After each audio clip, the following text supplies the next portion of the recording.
네, 안녕하세요. 오늘은 좋은 드럼 연주자가 되기 위해서 꼭 알아야 할 5가지에 대해서 설명드리려고 하는데요.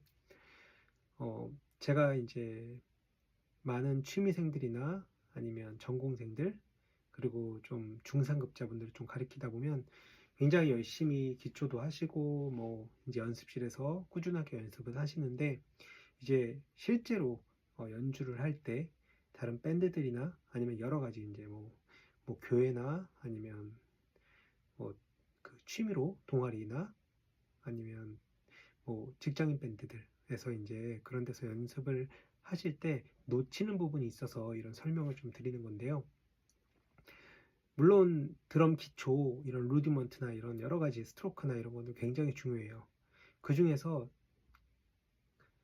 그런 것을 연습하는 가장 큰 이유가 첫 번째가 타이밍이에요.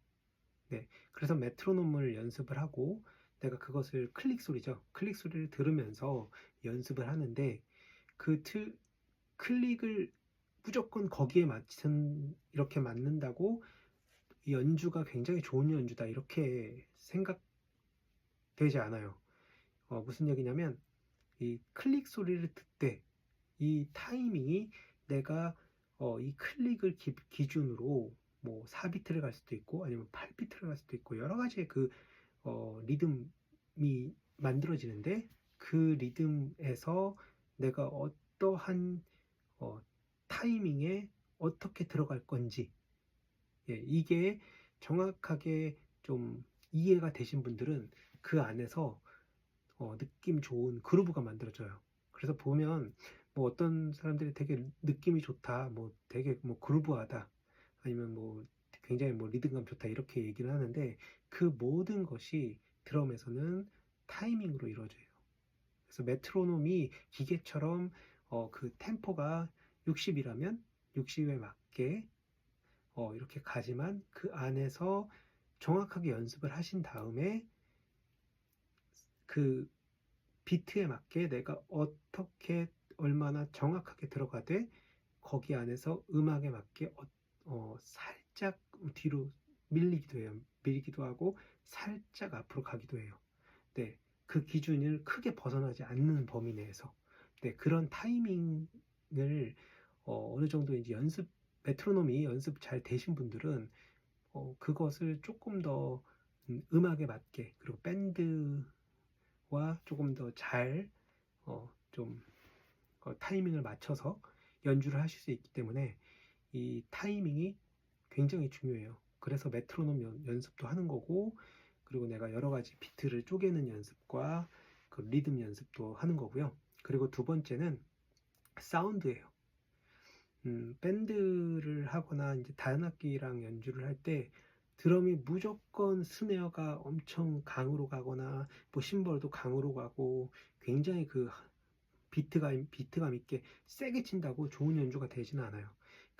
보면 밴드 전체가 드럼 사운드 영향을 굉장히 많이 받는데 굉장히 처음에는 세게 나갔다가 어느 부분에서는 굉장히 부드럽게 가야 될 때가 있고 아니면 빠져서 심벌만 부드럽게 연주가 될 때가 있고 이거 터치를 조금 더 세게 해야 될 때가 있고 이런 것을 만들어주는 게 드럼 연주자인데 이것을 대부분이 하드하게 굉장히 뭐 비트감 있게 친다고 그래서 굉장히 다 강으로만 연주를 하는 분들이 그런 특히 초보자분들이 많은데 그렇게 되면 어, 굉장히 좋은 연주가 될 수가 없어요.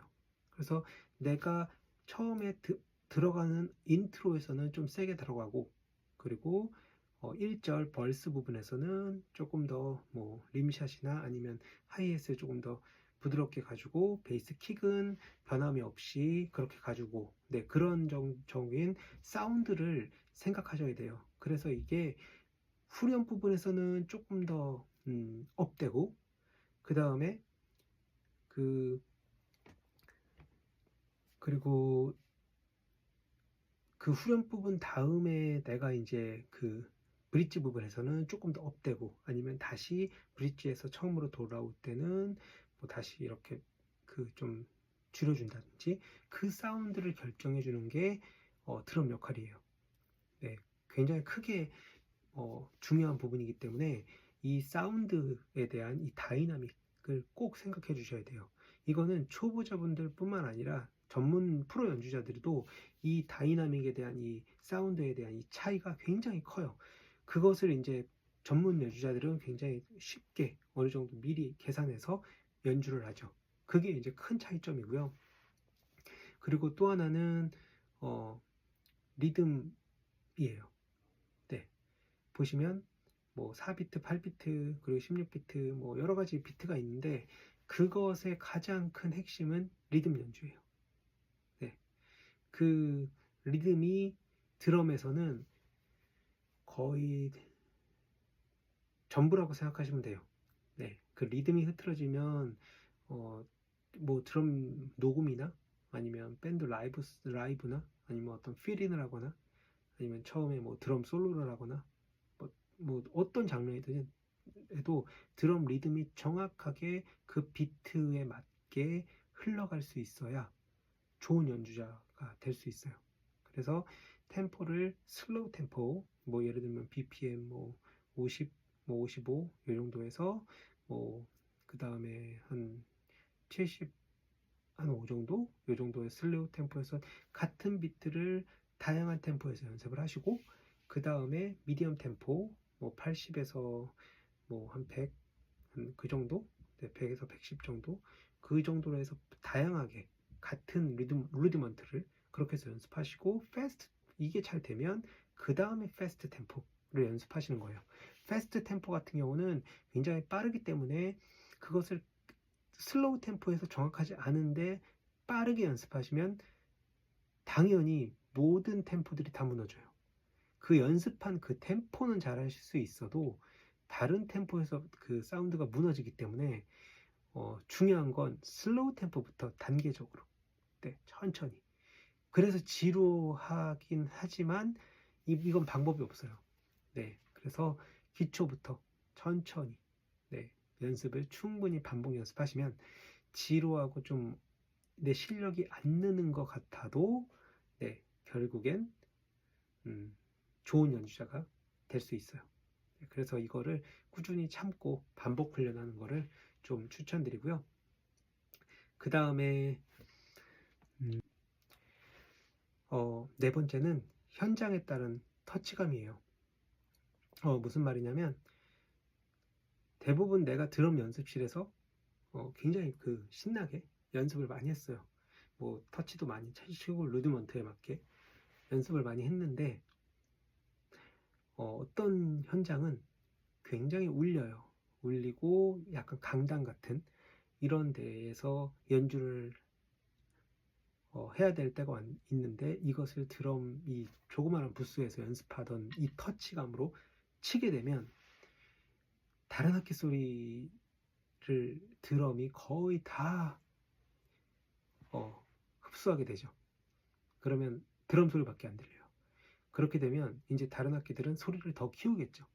네, 특히 보컬 같은 경우는 그 소리를 다 이제 보컬이 그걸 뚫고 나와야 되기 때문에 목을 더 많이 쓰게 되고 기타도 마찬가지고요. 베이스도 다 볼륨을 업해요. 왜냐면 드럼에서 기존에 있는 그 연습했던 그 터치대로 그렇게 쳐버리니까요. 네, 그리고 공간이 작은데도 마찬가지고요. 그래서 현장에 따라서 이 터치감이 다 달라야 돼요. 그냥 기계처럼 하나의 내가 그 볼륨감을 10으로 연습했다면 그 10을 가지고 전부 다 치는 게 아니라 1부터 시작해서 그 터치가 10까지 가져가야 돼요. 그래서 내가 이 정도 공간과 이런 음악과 이 정도의 환경에서는 내가 볼륨감을 매수를 가겠다 라고 해서 그 리밋을 만들어 놔야 돼요. 그래야 이거는 라이브 연주뿐만 아니라 녹음할 때도 마찬가지고요. 무조건 다 세게 치는 게 아니에요. 그렇다고 터치감이 그 벌스와 코러스 부분에서 그 터치감이 다 계속 바뀐다는 이런 얘기가 아니라 그것에 대한 다이나믹, 이 앞에서 설명했던 그 다이나믹과 어찌 보면 동일하지만 그런 터치감, 내가 이 정도의 사운드에서는 이 정도의 음악에서는 이 정도의 터치감으로 가야 되겠다. 이것을 알고 연습하셔야 돼요. 그래서 무조건 다 치는 게 아니라 약하게, 네, 약하게 고스노트 같이 약하게 칠 때가 있고 중간 정도 세게 칠 때가 있고요. 같은 리듬 안에서 8비트도 마찬가지고요. 네, 그래서 이것을 안 하신 분들은 심벌부터 시작해서 조금 오버해가지고 막 액션을 취해가지고 이렇게 연습하시다 보니까 모든 사운드가 다 맥시멈이에요. 10. 그 음역으로 얘기하면 빨간 줄 막 다 올라오는 그런 식으로만 무조건 치니까 엔지니어들이나 아니면 다른 악기 파트에서 사운드를 만질 수가 없어요. 네, 그래서 이거는 연습할 때 꼭 알아두셔야 되는 거예요. 그래야 다른 악기와 앙상블과 이런 밸런스가 잘 맞기 때문에 내가 그것을 꼭 알고 다양한 터치감으로 무조건 세게 치는 게 아니라 살살, 네, 굉장히 그 다운된 소리에서 연습을 하시고 비트는 계속 가져가 돼. 네, 그렇다고 다운됐다고 비트가 그런 속도나 BPM이 느려지면 안 되고 각 구간 정확한 그 템포와 템포 안에서 그 소리에 대한 다이나믹을 알고 연습하셔야 돼요. 이것은 드럼을 치는 것보다 더 중요하기 때문에 그래서 이것을 모르고 연습하시는 분들은 드럼 그 밴드에서 드럼이 소리가 너무 커서 연주를 할 수가 없다고 이런 좀 안 좋은 피드백을 받기 때문에 꼭 현장에 따라서 그 터치감을 가져가셔야 돼요. 네, 그리고 마지막 5번째는요. 다른 악기의 소리를 들으셔야 돼요. 네, 이것은 기본으로 다 알고 계시겠지만 대부분이 그렇지 않아요. 기타는 기타대로, 베이스는 베이스, 그리고 뭐 키보드는 키보드, 뭐 드럼은 또 드럼 소리만 듣고 이제 이렇게 연습하시다 보면요. 앞에서 이제 연주를 하고 한 연주자들은 모르겠지만 객석에서 볼 때는 그리고 엔지니어들이 이제 봤을 때는 전혀 밸런스도 맞지도 않고 그리고 뭐 사운드가 좋아질 수는 없겠죠. 네. 그래서 합주할 때 아니면 드럼 연습실에서 드럼 연습할 때 무조건 소리를 들어야 돼요. 내 베이스 소리가 어떻게 돼 있는지, 그리고 내 스네어 가 어떻게 돼 있는지, 그리고 이 심벌은 어떤 식으로 칠 건지, 네. 그리고 이것을 뭐 스플래시를 치는데 이것을 어떤 그 강으로 칠 건지 약으로 칠 건지, 네, 이것에 대해서 조금 연습하실 때 연습을 하시고 이게 잘 된 다음에는 가급적이면 드럼 같은 경우는 베이스, 네, 베이스, 일렉 베이스 소리를 꼭 들으시고 가능하시다면 뭐 연습할 때 같이 연습하는 게 굉장히 중요해요.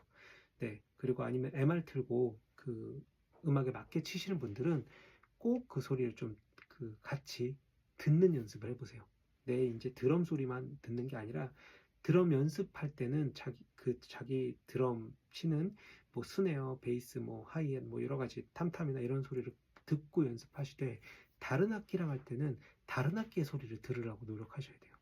네, 그래서 이런 훈련이 되시면 자연스럽게 생각하지 않아도 내가 모니터링을 할 수 있어요. 네, 그래서 이 부분에서는 어떻게 좀 크게 업해주면서 심벌을 치고 후렴으로 넘어가야 되겠다. 이런 하나의 좀 스토리를 만들 수가 있어요. 그러면 드럼 연주가 굉장히 재밌어요. 네, 그러지 않고 무조건 그냥 기계 세팅돼 있듯이 그대로 쭉 가게 되면 음악이 재미가 없어요. 네, 드럼 연주도 재미가 없고 특히 좁은 공간이나 아니면 좀 대부분 큰 공간에서 연주할 기회는 그렇게 많지 않기 때문에 어느 정도 좀 한정된 공간에서 그렇게 드럼을 치시면 굉장히 다 힘들어 하실 거예요. 네, 그래서 제가 오늘 첫 번째부터 5가지 조금 설명드렸던 이 부분, 네, 이 부분을 꼭 생각하세요. 첫 번째 타이밍이죠. 네, 두 번째 사운드, 그리고 다이나믹, 그리고 세 번째가 리듬 앤 필링.